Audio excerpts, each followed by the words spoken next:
യോഹന്നാന്റെ സുവിശേഷം 4-ാം അധ്യായം 46 മുതൽ 54 വരെയുള്ള വചനങ്ങൾ.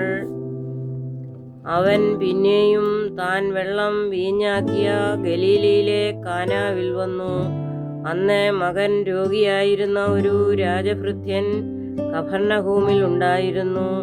യേശു യഹൂദ്യദേശത്തു നിന്ന് ഗലീലയിൽ വന്നു എന്ന് അവൻ കേട്ട് അവൻ്റെ അടുക്കൽ ചെന്നു. തൻ്റെ മകൻ മരിപ്പാറായിരിക്കൊണ്ട് അവൻ വന്ന് അവനെ സൗഖ്യമാക്കണമെന്ന് അപേക്ഷിച്ചു.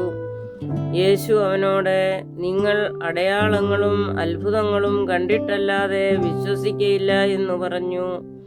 രാജഭൃത്യൻ അവനോട്, കർത്താവേ, പൈതൽ മരിക്കും മുമ്പ് വരേണമേ എന്ന് പറഞ്ഞു.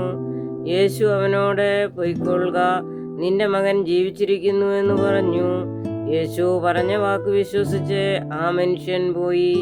അവൻ പോകയിൽ അവൻ്റെ ദാസന്മാർ അവനെ എതിരേറ്റു. മകൻ ജീവിച്ചിരിക്കുന്നു എന്ന് പറഞ്ഞു.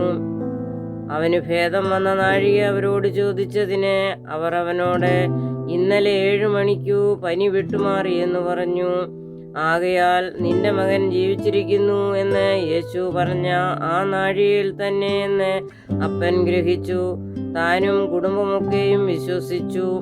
യേശു യഹൂദ്യയിൽ നിന്ന് ഗലീലയിൽ വന്നപ്പോൾ ഇത് 2-ാമത്തെ അടയാളമായിട്ട് ചെയ്തു. ബാരക്കുമോർ.